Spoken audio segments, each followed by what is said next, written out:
ఇప్పుడు మనం వేదాంత నిర్ణయంలో 32వ శ్లోకం. ఈ శ్లోకాన్ని చూద్దాం. ద్విజత్వం విద్యనుష్ఠానాత్ విప్రత్వం వేదపాఠతః బ్రాహ్మణత్వం బ్రహ్మ విజ్ఞానాత్ ఇది వేదాంత నిర్ణయః. ఏం చెప్తున్నాడు ఇందులో జాగ్రత్తగా చూడండి. బ్రాహ్మణుడు అనేటటువంటి వాడిని 3 రకాలుగా విభజించాడు ముందు. ద్విజుడు, విప్రుడు, బ్రాహ్మణుడు. ఈ 3 పదాలు కూడా మనకి సామాన్యంగా ఒకట్లానే కనిపిస్తాయి. 3 పదాలు ఒకట్లాగానే కనిపిస్తాయి, కానీ ఈ 3 ఒకటి కాదు. సూక్ష్మంగా కనుక మనం పరిశీలించినట్లయితే ఈ 3 పదాల యొక్క అర్థము ఒకటి కాదు, తేడా ఉంది. ఏం తేడా ఉంది? ఒక ఆయన ద్విజుడు, 2 ఆయన విప్రుడు, 3 ఆయన బ్రాహ్మణుడు. ద్విజుడు అంటే ఎవరు అంటే వేదంలో చెప్పినట్లుగా నడుచుకునేటటువంటి వాడు, వేదంలో చెప్పినట్లుగా పని చేసేవాడు, కర్మలు చేసేవాడు, ఆయన ద్విజుడు అనబడతాడు. ద్విజుడు అంటారు ఆయన్ని. ఇక 2 ఆయన విప్రుడు, వేదాంగాలు చదువుకున్నటువంటి వాడిని విప్రుడు అని అంటారు. 3వది బ్రాహ్మణుడు, బ్రహ్మజ్ఞానం కలిగినటువంటి వాడు బ్రాహ్మణుడు. ఇది ఇక్కడ చెప్తూ ఉన్న విషయం. కాబట్టి బ్రాహ్మణుడు అనే పదాన్ని 3 రకాలుగా 3 విభాగాలుగా ఉన్నది అన్నాడు. అని ఇప్పుడు ఈ 3 పదాలని కూడా మనం వివరించుకుంటూ ఉన్నాం. చూడండి, ఇందులో మొట్టమొదటి ద్విజుడు. మనం అనేక సార్లు చెప్పుకున్నాం, జన్మనా జాయతే శూద్రః కర్మణా జాయతే ద్విజః. ఎవరైనా సరే జన్మతః ఏ మానవుడు పుట్టినప్పటికీ పుట్టుకతో అందరూ కూడా శూద్రులే. జన్మనా జాయతే శూద్రః, ఎవరైనా పుట్టుకతో శూద్రులే. మరి ద్విజుడు ఎలా అవుతాడు? కర్మణా జాయతే ద్విజః, ఆయన చేసే కర్మను బట్టి ద్విజుడవుతాడు. అందుకేగా ఇప్పుడు చెప్పింది, వేదంలో చెప్పినట్లుగా ఆచరించడం వల్ల, కర్మలు చేయటం వల్ల అతడు ద్విజుడు అనబడతాడు. ఈ విషయాన్ని చెప్పారు. అయితే మన దేశంలోకి వచ్చేటప్పటికి ఈ వర్ణ వ్యవస్థ అనేది ఇవాళ వచ్చింది కాదు, ఎప్పటి నుంచో అనాదిగా ఉంది. ఇది కుల వ్యవస్థ కాదు, వర్ణ వ్యవస్థ. గుర్తుపెట్టుకోండి, ఇది వర్ణ వ్యవస్థ. వర్ణ వ్యవస్థ అంటే ఏమిటి? బ్రహ్మ, క్షత్రియ, వైశ్య, శూద్రులు అని 4 వర్ణములుగా ఈ సమాజం విడగొట్టబడింది అని చెప్తున్నాడు భగవానుడు. అసలు ఈ వర్ణ వ్యవస్థ ఎక్కడొచ్చింది? మొట్టమొదటిగా వేదాల్లో చెప్పారు. వేదంలో ఎక్కడ చెప్పారు? పురుష సూక్తంలో ఈ వర్ణ వ్యవస్థను గురించి చెప్పారు. ఏం చెప్పారు ఇక్కడ? బ్రాహ్మణోస్య ముఖమాసీత్ బాహు రాజన్యకృతః ఊరు తదస్య ద్వైత్యః పద్భ్యాగం శూద్రో అజాయత. ఇది చెప్పినటువంటి విషయం. ఇదంతా కూడా వేదంలో చెప్పినటువంటి విషయం. బ్రాహ్మణోస్య ముఖమాసీత్, ఆ పరమేశ్వరుడు యొక్క ముఖం నుంచి బ్రాహ్మణుడు జన్మించాడు. అంటే బ్రాహ్మణుడు బ్రహ్మ తేజస్సుతో వెలుగుతూ ఉన్నాడు అని చెప్పారు. ఇక్కడ మనం గుర్తించాల్సింది ఏమిటి అంటే, బ్రహ్మ తేజస్సుతో ప్రకాశించేవాళ్ళు అందరూ బ్రాహ్మణులే. అది చెప్పింది. ఇదేదో పర్టికులర్గా ఒక మానవుని గురించి చెప్పినటువంటిది కాదు. బ్రహ్మ తేజస్సుతో అలరారేటటువంటి వాళ్ళు అందరూ కూడా బ్రాహ్మణులే. అలాగే ఇంకో మాట ఏం చెప్పాడు? బాహురాజన్యకృతః, అంటే పరాక్రమం ఉన్నటువంటి వాళ్ళు, క్షాత్రం ఉన్నటువంటి వాళ్ళందరూ కూడా క్షత్రియులేను అన్నాడు. ఇక్కడ మనం గుర్తించాల్సింది, క్షత్రియులు అనేది ఒక జాతి కాదు. ఎవరికైతే పరాక్రమం ఉందో వాళ్ళందరూ క్షత్రియులే. ఉదాహరణకి రావణ బ్రహ్మ జన్మచేత ఆయన బ్రాహ్మణుడు, బ్రహ్మ యొక్క మునిమనవుడు, జన్మచేత బ్రాహ్మణుడు అయినప్పటికీ ఆయన తన యొక్క క్షాత్రం చేత, తన యొక్క పరాక్రమం చేత ఆయన క్షత్రియుడు అయ్యాడు. ఇలా వాళ్ళ యొక్క కర్మ చేత ఆయన మారాడు. ఊరు తదస్యేద్వైత్య, రహస్యాలను దాచిపెట్టేటటువంటి వాడు, ఊరువుల నుంచి ఆవిర్భవించినటువంటి వాడు వైశ్యుడు అన్నాం. పద్భ్యాగం శూద్రో అజాయత, పాదముల నుంచి శూద్రుడు ఆవిర్భవించాడు. అంటే పరిపాటలు చేసుకునేటటువంటి వాడు, శ్రమ మీద ఆధారపడి జీవించేవాడు, అతడు శూద్రుడు అన్నారు. ఇది వర్ణ వ్యవస్థ వేదంలో చెప్పింది. అయితే భగవానుడు గీతలో చాతుర్వర్ణం మయా సృష్టం గుణకర్మ విభాగచ అన్నాడు. గుణకర్మ విభాగచ, వాళ్ళు చేసేవంటి పనులను బట్టి, వాళ్ళ యొక్క లక్షణాలను బట్టి వీళ్ళందరినీ కూడా నేను చాతుర్వర్ణములుగా, 4 వర్ణములుగా నేను విభజించాను అని చెప్పుకున్నాడు. అయితే ఇక్కడ ఈ వర్ణ వ్యవస్థ ఆ రోజున వర్ణ వ్యవస్థగా ఉన్నది. కానీ రాను రాను అది కాస్త మారిపోయింది. వర్ణ వ్యవస్థ అనేది పూర్తిగా మారిపోయి ఇవాల్టి రోజున ఏమైంది అంటే అది కులాల కుంపటి అయిపోయింది. కులాల కుంపటి అలా అయిపోయింది. ఎందుకని అంటే ఇప్పుడు బ్రాహ్మణుడు అన్నాం అనుకోండి, బ్రాహ్మణుడు అనేవాళ్ళు వీళ్ళందరూ బ్రాహ్మణుడు అని చెప్పడానికి లేదు. ఎందుకంటే వాళ్ళలో బోల్డ్ శాఖలు ఉన్నాయి, బోల్డ్ మంది.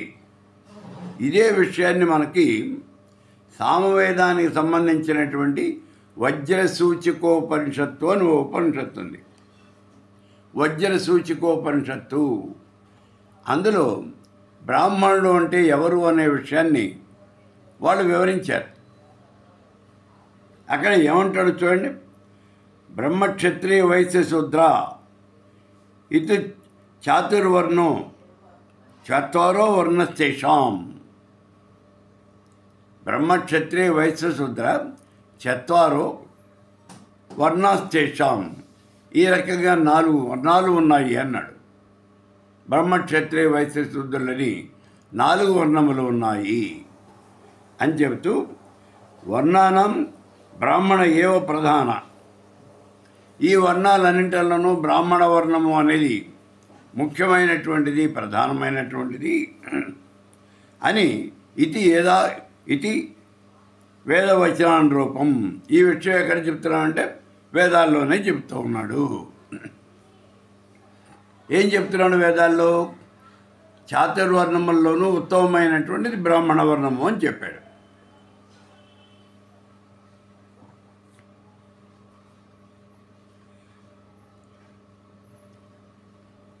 స్మృతిభిర్ అవ్యక్తం, అక్కడ స్మృతులు కూడా ఇదే విషయాన్ని చెప్తూ ఉన్నాయి.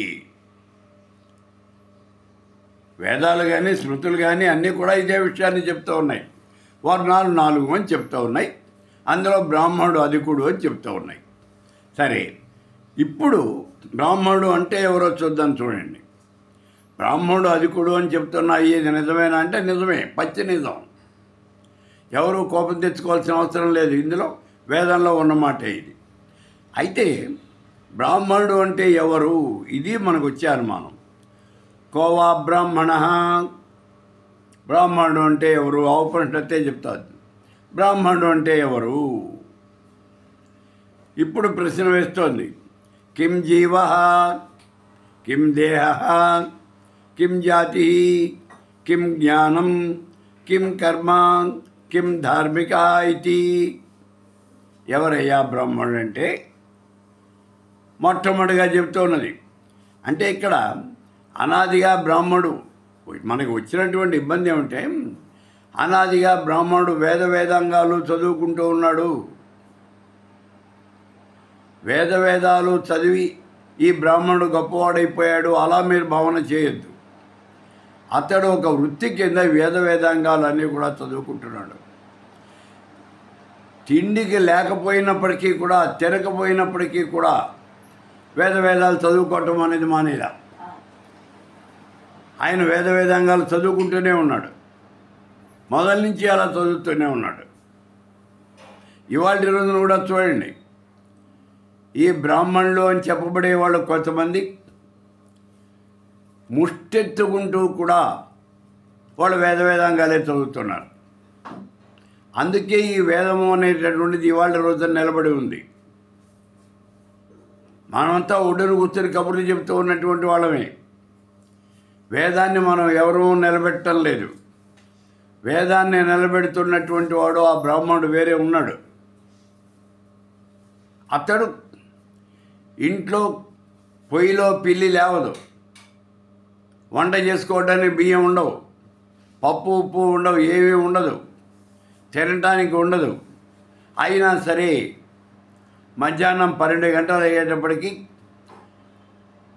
భిక్షాందేహి మాధాకోళం అంటూ అతను 10 ఇళ్లలో తిరిగి 4 ముద్దలు తెచ్చుకుని అవి తిని, అంటే అడుక్కు తిని ఆ వేదాన్ని నిలబెడుతూ ఉన్నటువంటి వాడు.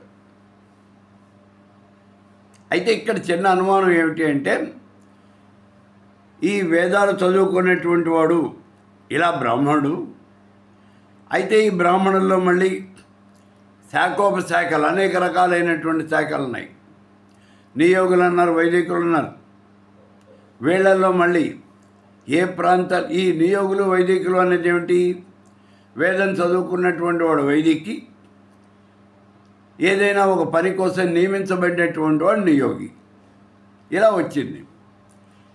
ఇది ప్రాంతాన్ని బట్టి మళ్ళీ బ్రాహ్మణులని దశవిధ బ్రాహ్మణులు 10 రకాలుగా ఉన్నారు ఈ బ్రాహ్మణులు అని విభజించడం జరిగింది. 10 రకాలుగా ఉన్నారు బ్రాహ్మణులు మన దేశం మొత్తం మీద.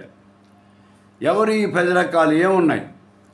దక్షిణ భారతదేశంలోనే చూడండి, మన ఆంధ్రప్రదేశ్లో ఉన్నటువంటి వాళ్ళు ఆంధ్ర బ్రాహ్మణులు, మద్రాసు ప్రాంతంలో ఉన్నటువంటి వాళ్ళు, వీళ్ళందరూ కూడా ద్రవిడ బ్రాహ్మణులు. అలాగే ఒరిస్సా ప్రాంతం వాళ్ళు గౌడ బ్రాహ్మణులు. ఇలా ఈ బ్రాహ్మణులు విడగొట్టడం జరిగింది. కాశ్మీరీ బ్రాహ్మణులు, బెంగాల్ ప్రాంతంలో ఉండే బ్రాహ్మణులు, వీళ్ళందరినీ కూడా మొత్తం 10 రకాలుగా విడగొట్టబడింది. ఇందులో మళ్ళీ ఒక్కొక్క ప్రాంతంలోనూ నియోగులు వైదికులు అని 2 రకాలు ఉన్నాయి. వీళ్ళల్లో మళ్ళీ వైదికుల్లో 10 రకాలు ఉన్నారు, నియోగుల్లో 10 రకాలు ఉన్నారు, ప్రాంతాన్ని బట్టి. ఇలా ఈ బ్రాహ్మణులు అనేవి విడగొట్టబడ్డారు. ఇప్పుడు అడుగుతున్నాడు, కోవా బ్రాహ్మణ, మరి బ్రాహ్మణుడు అంటే ఎవరు? కిం జీవ, జీవుడే బ్రాహ్మణుడా? జీవుడే బ్రాహ్మణుడా అంటే ఎలా? ఒక జీవి అనేకమైనటువంటి జన్మలు ఎత్తాడు, అనేక శరీరాలు ధరించాడు, గతంలో అనేక జన్మలు ఎత్తాడు, వర్తమానంలో ఇప్పుడు ఇలా కనిపిస్తూ ఉన్నాడు మన కంటికి, భవిష్యత్తులో ఇంకా అనేక రకాలైనటువంటి జన్మలు ఎత్తుతాడు. మరి ఇప్పుడు ఇలా జన్మించినటువంటి, ఇన్ని జన్మలు ఎత్తినటువంటి ఈ జీవి బ్రాహ్మణుడా? చెప్పలేము. ఎందుకనంటే ఈ జన్మ అనేది ఎలా వస్తుంది? అతను చేసినటువంటి కర్మను అనుసరించి. మంచి కర్మ చేశాడా, చెడు కర్మ చేశాడా? మంచి కర్మ కనుక చేసినట్టయితే ఉత్తమ యోనుల యందు జన్మిస్తాడు. పాపం చేసినటువంటి వాడు నీచ యోనులందు జన్మిస్తాడు. ఇంకా పాపం చేస్తే అధమాధముడుగా జన్మిస్తాడు, క్రిమికీటకాదులుగా జన్మిస్తాడు అని చెప్పుకుంటున్నాం మనం. కాబట్టి ఈ జీవి ఈ జన్మ ఎత్తడం వల్ల తను బ్రాహ్మణుడు అవుతాడా అని అంటే అలా ఏమీ కాదు. జన్మ ఎత్తడం వల్ల తను బ్రాహ్మణుడు కాదు. కిం దేహ, పోనీ ఈ దేహమే బ్రాహ్మణుడా అని అడిగితే దేహం అనేది బ్రాహ్మణుడు కాదు. ఎందుకని అంటే ఈ లోకంలో ఉన్నటువంటి అందరు మానవులకి దేహం అనేది ఒకటిగానే ఉంటుంది. నలుపు ఎరుపు ఈ రంగు మాత్రమే తేడా, అంతే. ఎవరిని తగ్గొచ్చినా లోపల నుంచి చీము నెత్తురు మాంసమే వస్తాయి, అందరిలోనూ ఉండేవి అవే. కాబట్టి కేవలము ఈ దేహం వల్ల అతడు బ్రాహ్మణుడు అని మనం చెప్పడానికి లేదు. పోని కిం వర్ణ, వర్ణమే బ్రాహ్మణుడా, చాతుర్వర్ణాల్లోనూ మొట్టమొదటి చెప్పింది బ్రాహ్మణుడు అని. కాబట్టి అతడే బ్రాహ్మణుడా అని అంటే అలా కాదయ్యా, బ్రాహ్మణుల్లోనే మళ్ళీ అనేక రకాలున్నాయి, మనం చెప్పుకున్నాం కదా ఇందాక. మరి ఈ వర్ణాల్లో, ఈ తేడాల్లో ఎవరు బ్రాహ్మణుడు అని చెప్తాం మనం? కాబట్టి అది కూడా కాదు. మరి ఎవరు? జ్ఞానం ఉన్నటువంటి వాడు బ్రాహ్మణుడా? జ్ఞాని, జ్ఞానం ఎవరికైతే ఉన్నదో అతడు బ్రాహ్మణుడా? ఇది అనుమానం.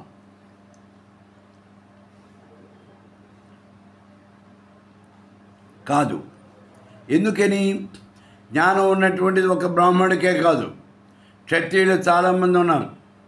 కాశీరాజు అశ్వపతి మిథిలా నగరాన్ని పరిపాలించినటువంటి వాడు జనక మహారాజు. అలాగే మహావృష సామ్రాజ్యాన్ని పరిపాలించినటువంటి వాడు జానశ్రుతి మహారాజు. ఇలా మనం ఉపనిషత్తుల్లో కడితే బోల్డ్ మంది కనిపిస్తారు. వీళ్ళందరూ క్షత్రియులు. మరి వాళ్ళకి బ్రహ్మాండమైనటువంటి జ్ఞానం ఉంది. కాబట్టి జ్ఞానం ఉన్నటువంటి వాడు బ్రాహ్మణుడా అని అంటే అది కాదు అనే మాట తెలుస్తుంది మనకి. పోని కర్మలు చేసేవాడు బ్రాహ్మణుడా? కాదు. ఎందుకని?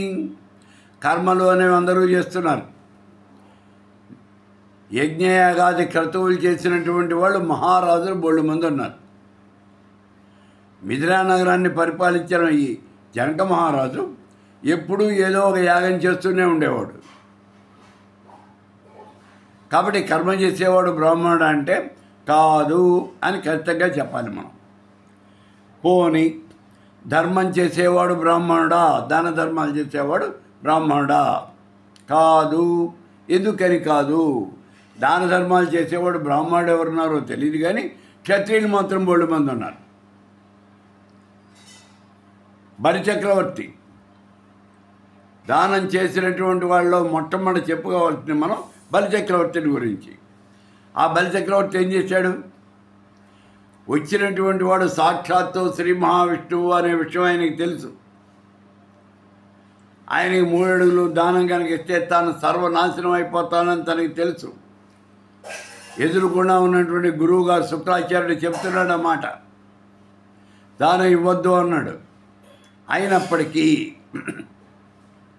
ఆ రోజున బలిచక్రవర్తి ఒక్కటే మాట చెప్పాడు, వచ్చినవాడు సాక్షాత్తు శ్రీ మహావిష్ణువు, ఆయన చేయి కింద ఉంది, నా చేయి పైన ఉంది, ఇంతకన్నా నాకు కావాల్సింది ఏమిటయ్యా, నేను ఇచ్చేస్తున్నాను, రాజ్యము గిజ్యమును శాతమే కాయము నాపాయమే అన్నాడు. ఈ రాజ్యం ఇవాళ ఉంటుంది, రేపు పోతుంది, ఏమైనా శాశ్వతమా? కాబట్టి అలా కాదు, నేను అన్నమాట ఆడిన మాట తప్పను, దానం ఇచ్చేస్తున్నాను అని ఇచ్చేసాడు. అందుకే దానం ఇచ్చినటువంటి వాళ్ళల్లో ఆ బలి చక్రవర్తి కన్నా గొప్పవాడు ఎవరూ లేరు అన్నారు. అలాగే శివి చక్రవర్తి తన శరీరాన్ని కోసి దానం ఇచ్చాడు. కర్ణుడు కవచకుండలాలు దానం ఇచ్చేసాడు. తన ప్రాణానికి హాని అని తెలిసి కూడా ఇచ్చాడు. ఇటువంటి మహానుభావులు క్షత్రియులు, బ్రాహ్మణులు కానటువంటి వాళ్ళు చాలామంది ఉన్నారు. మరి దానం ఇచ్చిన వాడు బ్రాహ్మణుడు అంటే కాదు, అది కూడా కాదు. మరి ఎవరండి? జన్మనా జాయితే శూద్ర, కర్మనా జాయితే ద్విజ. జన్మ చేత అందరూ శూద్రులే, కర్మ చేత మాత్రమే బ్రాహ్మణులు అన్నాం. సరే, మరి ఏం చెప్పినా కాదు కాదు కాదు అన్నారు కదా, మరి బ్రాహ్మణుడు అంటే ఎవరు? ఇప్పుడు చిన్న అనుమానం వస్తుంది, ఎవరు బ్రాహ్మణుడు? బ్రాహ్మణత్వం ఉన్నటువంటి వాడు బ్రాహ్మణుడు. బ్రాహ్మణత్వము అంటే ఏమిటి? ఇది అనుమానం.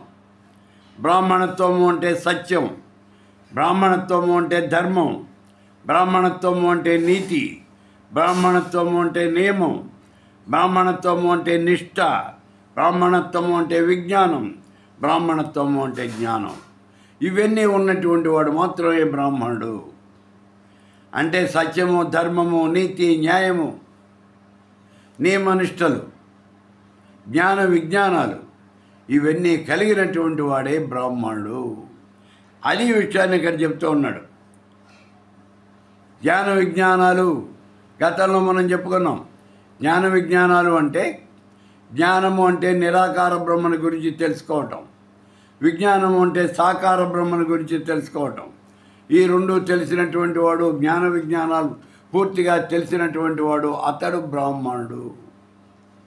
అతడే మోక్షం పొందుతాడు, అతడికే పునర్జన్మ ఉండదు అని భగవానుడు చెప్పాడు గీతలో.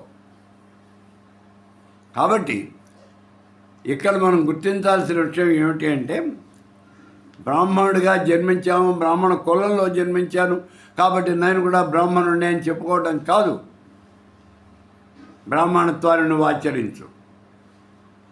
వాళ్ళెవరో చెట్టు నాటితే కాయలు కోసుకుని తినటం కాదు నువ్వు చేయవలసిన పని. నువ్వు కూడా చెట్టు నాటు, నువ్వు కూడా నియమనిష్టలతో జీవితాన్ని వెళ్ళవచ్చు. ఆ బ్రాహ్మణత్వం అంటే ఏమిటో చూపించు, అప్పుడు నువ్వు బ్రాహ్మణుడు అనిపించుకుంటావు. అంతేగాని నువ్వు బ్రాహ్మణుడిగా జన్మించినంత మాత్రాన, బ్రాహ్మణ కులంలో జన్మించినంత మాత్రాన నువ్వు బ్రాహ్మణుడికి కాదు. బ్రాహ్మణుడు అంటే ఎవరికైతే బ్రహ్మజ్ఞానం ఉన్నదో, బ్రహ్మజ్ఞాన సంపన్నుడు ఎవరో అతడు మాత్రమే బ్రాహ్మణుడు. అతడు ఏ వర్ణంలో జన్మించినప్పటికీ కూడా బ్రాహ్మణుడే. విశ్వామిత్రుడు క్షత్రియుడు అయినప్పటికీ బ్రాహ్మణుడైనాడు. ఇలా ఏ వర్ణంలో జన్మించినప్పటికీ అతడు చేసేటువంటి పనులను ఆధారంగా చేసుకుని అతడు బ్రాహ్మణుడు అని చెప్పడం జరుగుతుంది. ఈ విషయాన్నే ఈ వేదాంత నిర్ణయంలో 32వ శ్లోకంలో వివరించారు భగవత్పాదుల వారు.